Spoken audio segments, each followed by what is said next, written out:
अस्सलाम वालेकुम। आज हम आपको बहुत ही टेस्टी और मज़ेदार सी रेसिपी सिखाएंगे। वो है हड्डी गुड्डी का शोरबा। हड्डी गुड्डी का शोरबा किस तरह बनता है स्टेप बाय स्टेप आपको एक एक चीज़ बताएंगे।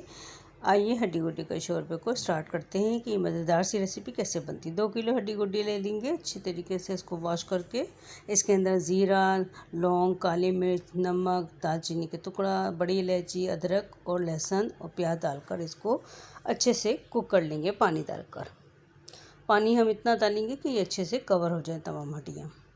अब इसको 3 से 4 घंटे के लिए लो फ्लेम पर हम इसको कुक करेंगे। बिल्कुल स्लो फ्लेम पे हम कुक करेंगे जब तक कि हड्डियों के ऊपर से जो गोश्त है वो अच्छी तरह से गल ना जाए, उस वक्त तक हम इसको पकाएंगे। ये हमारी हड्डियाँ अच्छे से गल चुकी हैं। अब हम इसकी शोरबे की तैयारी कर लेते हैं। शोरबे के लिए सबसे पहले एक फ्राई पैन ले लेंगे और उसके अंदर थोड़ा सा ऑयल डाल देंगे और इसमें थोड़ा सा ज़ीरा डाल देंगे 1 चम्मच के जितना। साथ ही 2 दरमियाने साइज़ की प्याज जो हमने कट की थी उसको भी इसमें शामिल कर देंगे और इसको हल्का सा ब्राउन कर लेंगे। फिर इसमें अदरक लहसुन का पेस्ट डालेंगे 1 चम्मच और उसको भी थोड़ा सा भून लेंगे। भूनने के बाद इसके अंदर हम 2 दरमियाने साइज़ के जो टमाटर है उसको शामिल कर देंगे और उसको भी अच्छे से कुक कर लेंगे।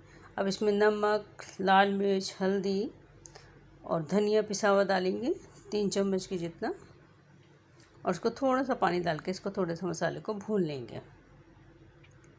इसमें हम रेडीमेड मसाला भी डाल रहे हैं, पाया मसाला। अगर आप नहीं डालना चाहते तो नमक मिर्च की जो क्वांटिटी है थोड़ा सा बढ़ा दीजिए।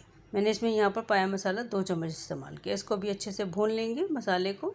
जैसे मसाला हमारा भून जाएगा तो हम इसमें हड्डियाँ शामिल करके इसको भी थोड़ा सा जितना मुमकिन हो सके हम इन हड्डियों को अच्छे से मसाले से कोट कर देंगे। ये देखिए अच्छे तरीके से हमने इसको कोट कर दिया है। अब इसके अंदर थोड़ा सा जो हमने यखनी रखी थी उसको शामिल कर देंगे और उसको छान कर इस्तेमाल करेंगे क्योंकि थोड़े थोड़े ज़र्रे होते हैं हड्डियों के।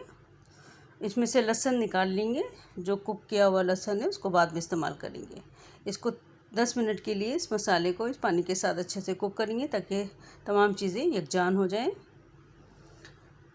और जो हमने लहसुन का पानी लिया था उसको उसमें शामिल कर देंगे। इसको अच्छे तरीके से उसके छिलके निकाल के इसको अच्छा सा एक पेस्ट बना लेंगे पतला सा। इससे बहुत अच्छी सी खुशबू और महक आती है। अब इसको हम गार्निश कर देंगे अदरक से और हरी मिर्चों से, धनिया से। और ये मज़ेदार सी हमारी टेस्टी डिश तैयार है। आपको ये टेस्टी डिश कैसी लगी ज़रूर कमेंट्स कीजिएगा। अगर आप मेरे चैनल पर नए हैं तो ज़रूर मेरे चैनल को फॉलो और सब्सक्राइब कर लीजिए। आपको ये मज़ेदार सी डिश कैसी लगी ज़रूर कमेंट्स कीजिए। अल्लाह हाफिज़।